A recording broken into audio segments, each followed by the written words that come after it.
It's car con carne. Let's eat in the car. It's car con carne. And now here's the star of our show, James Van Alstyne.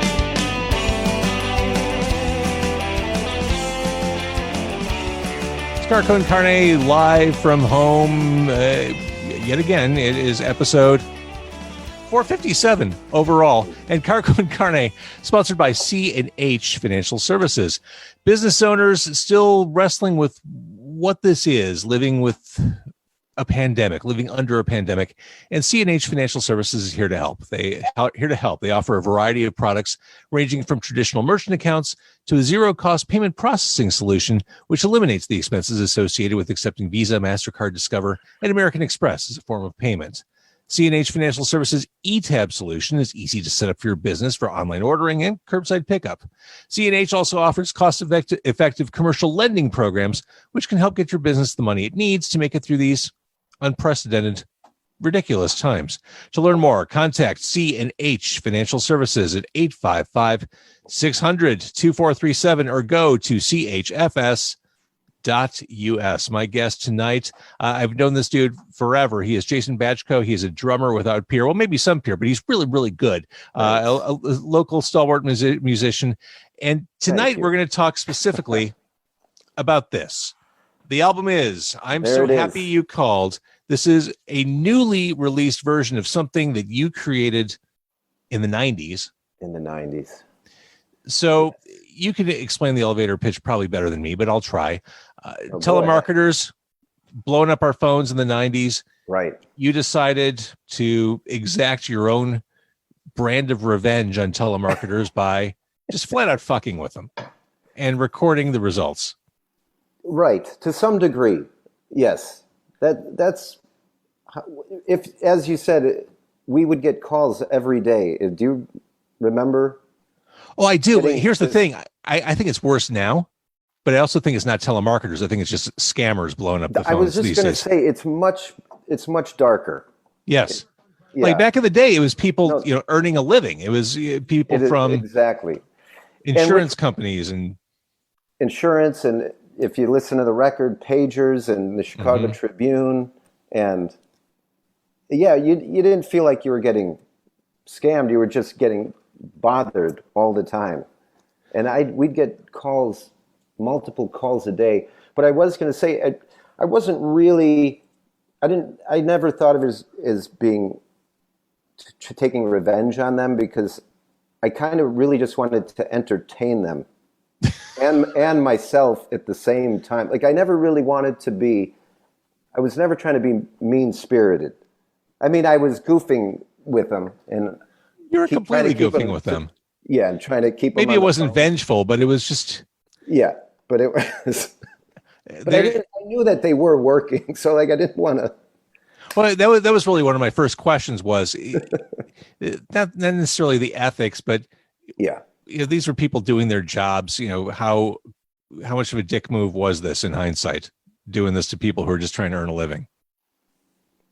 Well, I don't think it was too bad, because my thought was, I was kind of hoping that they, after they got off the phone, they would go home or tell their friends about the insane person that they talked to on the other end of the line. So I want to get to the point where you decided to make this into an album, but while we're on topic, the things you do when these people call, you have weird speech impediments and affectations that you play up on these calls. It's just insane vocal tics and weird things that you just pass off. And they have to keep talking around this. Early on side A, if you're following along on the vinyl, which, by the way, this looks like a fantastic old school comedy album. I love the way Pravda and you made this look. It's awesome. They did a great, everyone that worked on it. Yeah. From that original photo, as a side note, we did that in, I think, 2000. Jim Newberry took the photo. A great local photographer. One of the greats, yeah. Well, right at the beginning of side A, there's a bit you do. It's not even a bit. It's just a response to a telemarketing call. where you explain to the telemarketer that you just learned in the voice of a woman that you're Jewish. Yeah. And I swear to God, Jason, it's the most uncomfortable thing to listen to on the album. And you make her say it with you. I'm Jewish. And it's some people's, it's their favorite one. Many, actually. Oh yeah, it's in the single position on the A side. And then there's another they're all memorable, but there's another really memorable one where someone's trying to sell you accidental death insurance. That's with the ticks. Yeah. With the ticks, and you're trying to negotiate this thinking I'll be rich, but how's this going to work if I'm dead? Yeah. And it's this back and forth, and she has to explain to you, but sir, you'll be dead. And it's fantastic. At what point did you start messing with people, or did you decide I'm going to start recording this, and anyone who calls me is fair game? I'm going to do this. Well, I was in Bucktown, I guess, and I was living with Tom Sedone, who a fellow musician. So we were roommates, and he had this, an answering machine, which I guess we all had. Sure. That's how you got your messages back then, with a little micro cassette recorder. Uh-huh. And his had a... You mean one of these? Explains. There's a micro cassette tape on the back cover. Yeah. That's one of them. And his head is he wrote the liner notes. He wrote the recollections on the back. So his had a recording button where you could record the conversation. Sure. And I remember some of them could do that, or maybe they all could do it, but they would beep every 30 seconds to let the other person know that it was... Right, as required by law, you need to let the person know. Right, but his didn't. So I had strange hours back then, as I still do. But yeah, you're a musician. Yeah. I don't think of you as a 9-to-5er. It never was, no. I worked, but it was not 9 to 5. Right. But Tom had a gig during the day, so I was home, and he had already lived there, and the phone bill was in his name. So that's why if you listen to this, most of the time they're asking for Mr. or Mrs. Sedone. And that when they would do that, that's when I knew it was a telemarketer calling. Or that's when you knew it was go time. It was go time. And I think I just started it. One thing is I always like talking completely in nonsensical sentences, or just making up voices ever since I was a kid, and just saying very absurd things and non sequiturs that made no sense at all. Well, right. And it just sort of started. I didn't sit down and say, all right, I'm so sick of these people calling me, I'm going to give them a hard time. It was more lighthearted than that. I was, wait a minute, these people have to stay on the phone with me. I can say anything I want and get them engaged and see what happens. Does that make sense? It does. Did you plan any of your characters or directions in advance? Like, next time someone calls, I'm going to do this voice, or I'm going to answer like this person. Yes, not days in advance, but sometime, maybe in the shower, I'll think, all right, if they call, I'm going to try this one out. I don't know where it's going to go, but it would depend what, different things inspired me. Like the Jewish one was really, that is all my older relatives, my grandma, my aunt, various aunts, and mixed with absurdity. Mm-hmm. But there was, the other part was, I think, at the time there was a friend of mine. It was my friend's girlfriend, and she had very excitedly told the two of us, I just found out I'm Jewish, because she found out like her, some cousin was like, an eighth Jewish or something. And I just thought that was the funniest thing for somebody to say. Right. Of course, fast forward to the present day where people do like genetic tests to determine their heritage, and people are saying that kind of stuff all the time. Right. And 1/20th Norwegian. Right, exactly. So that one was, that's how that would come about. Or I can't tell you where the tick, I don't remember what started that, but the accidental death, that's just where it went. I wish I had a better story as to why. Did you get to a point when people called you, you were disappointed if it was someone you knew? Like, oh, it's the guitarist in my band. Damn it. I was really hoping it was someone from Amway. Yeah. Now all I want is for people to call me and say hello. My friends, I mean. Of course. So, but yeah, that's a good point. At what point did you decide to? Because I remember you handing me a CD. I did give you one, right? Right when you made it, I'm like, what on earth is this? I had no idea. I knew you from various bands in town, and you handed it to me, and I had no idea that this was your side creative pursuit. I'm like, what on earth is this? And why are you dressed like a clown? And at what point did you decide to turn this into a collection? Like, press it up and just hand it out? I had how many I don't know. I must have had a dozen before I started putting them all on cassette. And so I can't remember how I got the micro cassette onto a regular cassette. And because at first it started out with cassettes before CDs. Sure. But I think Tom and I we figured it out somehow. And I would just pass the cassettes around. It didn't have that cover yet. But I remember, just as going back to the Jewish one, I remember I had to pick my grandmother up because we were going to another relative's funeral. So this was 96 or 97 maybe. And I brought the cassette with, and I make a mention of it on the back of the record, but I remember putting it in and playing her that, and she started cackling. And she got mad at me. She said, "You can't make me laugh on the day of a funeral." And she was, it was really great. And so anyway, I would pass the cassettes around to people, friends and relatives and other bands around town. That's how it all started. And you. And me. So it's 2020. We're at basically the 25-year anniversary of you putting this out. How does something like this bubble up, resurface, get a new pressing? How does Pravda get involved? I would have assumed this was just part of the past, and here it is. We're talking about this. It's fresh. It's fun again. How does this happen? A miracle.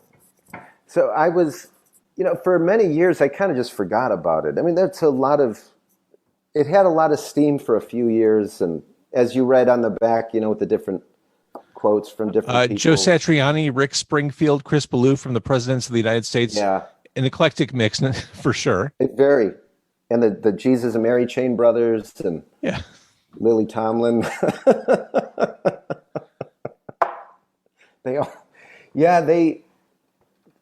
We could get into all that, but and Joe is a huge fan of it. Joe Satriani. Yeah. Guitar God. Springfield it meant a lot to him that, he put, again, if you buy the record, you can read about the back, about it on the back, but he was saying that, he had put a little piece of one of my pranks on his record at the time. What does it say? Is it 2003 or I can't remember, 6? 2003. Yeah. Shock, Denial, Anger, Acceptance by Rick Springfield. Yeah. Okay, there you go. So amazing. Yeah, it's very funny. So how does this get re-released in the present? So I guess go back a little over a year. I think I was doing a gig at Montrose Saloon. Have you been over there at all to see anything? I have not. Yeah. I have not. I know where it is. Yeah. A lot of people play over there. It's fun. But so this is going back maybe a year and a half. And I play in a band with Ken, who owns Pravda. He and I are in this band, the Imperial Sound. Of course. As previously heard on Demo 312 on 101 WKQX. There's my plug. Yeah. I played something before. Oh Jesus, Jason. Hang on. Don't worry. I'll pull it up. I didn't know. I would have gotten extra excited one day.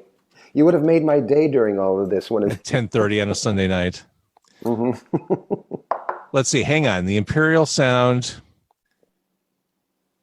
I played June, July, and August on June 9th, 2019. Okay. In the month of June seemed appropriate. And on September 16th of 2018, I played You've Been a Fool. Okay. Great. Thank you. Sure. All right. So the Imperial Sound, Anyway, Ken. So I think we were doing a gig, and some of the guys in his, I think, he plays in the band Expo 76, Mhm. the cover band.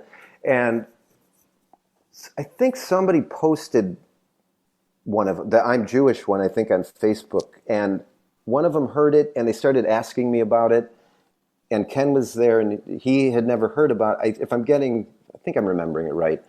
And he said, "Oh, sounds great. We should put this on vinyl." And he said it, he's very, just matter of fact. And I was thinking, yes, finally. That's amazing. Yeah. I always wanted to do something like that. I remember bands would send their demos to huge record labels And radio stations. and radio stations. And I remember sending those out back then to major labels. Oh, yeah. God, that's hilarious.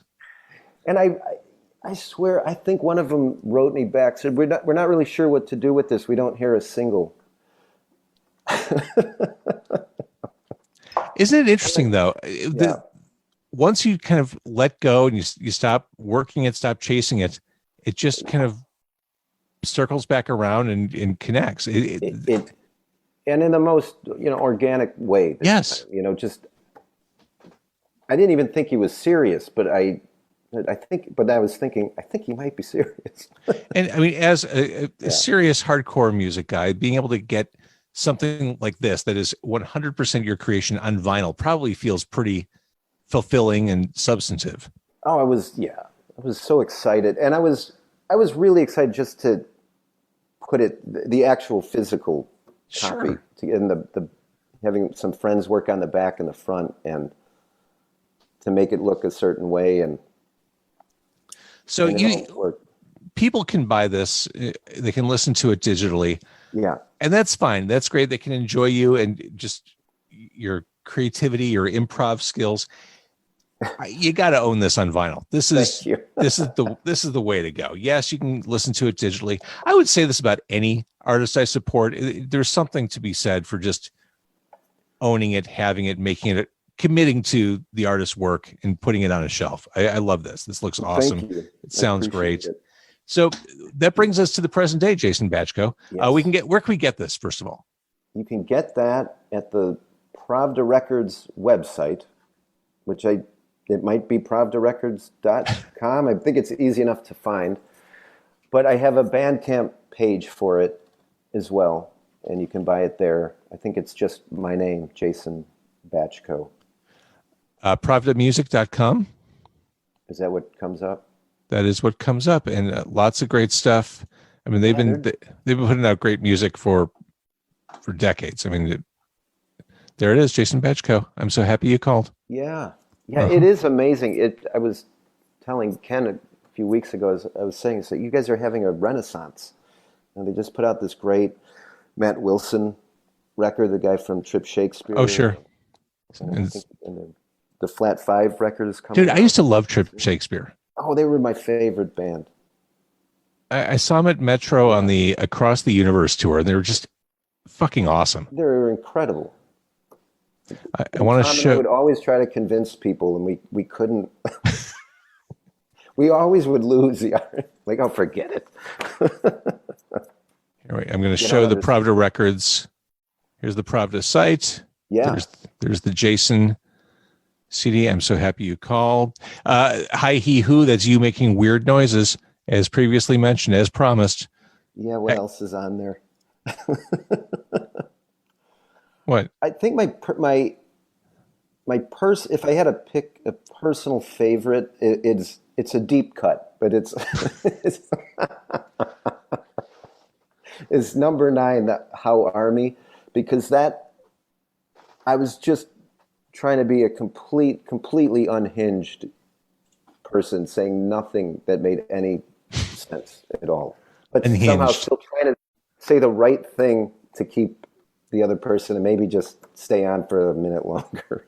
So that's a deep cut. So that's like Night Flight, and I just found out is like Kashmir. If this is your physical graffiti.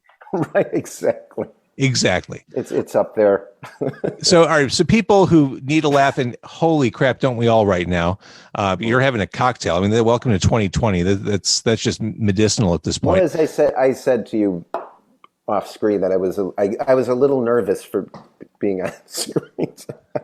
Which is ridiculous, right? Of course it is. Like we've never spoken before. I know. So when that green light comes on. That brings us to the present day. Where do you? I mean, I know you as a musician first. What are you up to? You mentioned Expo 76. What else do you have going on? Well, I don't play in that group, but those guys, I think, were the ones that one of them brought that up. Got it. At the Imperial Sound gig.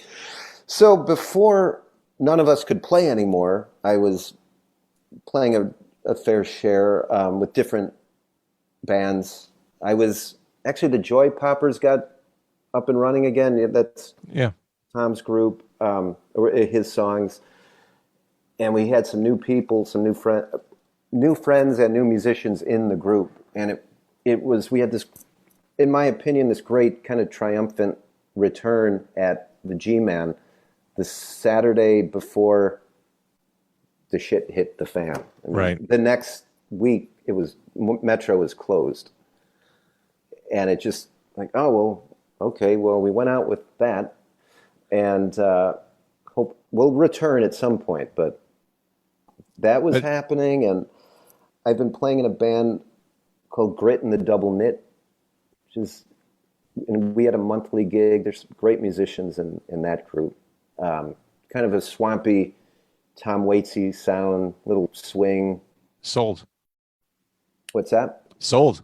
Yeah, I think you'd like it. We were doing a fun monthly gig at the Taylor Street Tap, this little bar on Racine and Taylor, I think. And, we can't do that right now, but. Which is too bad because you can go to Jim's Original after the gigs. I know. Or Lawrence's. I'd always find something. Oh, yeah. Did go well, those are open late, so yeah. I stopped doing gyms. I used to live in Pilsen. That recording that I did is so old. It didn't even make, by the time I moved to Pilsen in 99 or 2000, I was at the tail end of doing these things.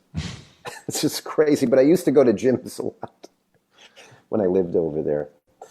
But, right. And I've been playing with Rachel Drew. Have you talked to her at all? Haven't. Yeah, she's great songwriter, and she gets great musicians in her band that I get to play with. And so we've been doing some outside gigs this summer, which has been nice. And just keeping those chops going. We're practicing, and I've been recording, and I put up some older recordings on Bandcamp. I finally got it around to doing, and I did a new-ish recording, an avant-garde, I guess you'd call it, jazz freak-out duo with a saxophone player friend of mine, where we just go insane for about 20 minutes. I love it. Yeah. So then I'm trying to, write some new tunes and keep busy that way. Cool. All right. So we try to stay sane. We can support you in the meantime by buying I'm So Happy You Called. Yes. To value at any price, get it on vinyl, listen to it on digital. Yeah. And just, it's like I said, this is a time when we are all desperate for something to amuse us and make us laugh and distract us. This is the perfect thing. I hope it does. I hope there's one. Work for me. One prank for everybody. I think there is. All right. I'm going to kill the Facebook Live. Thank you, everybody, for watching there. Thank you, Jason Batchko. Thank you.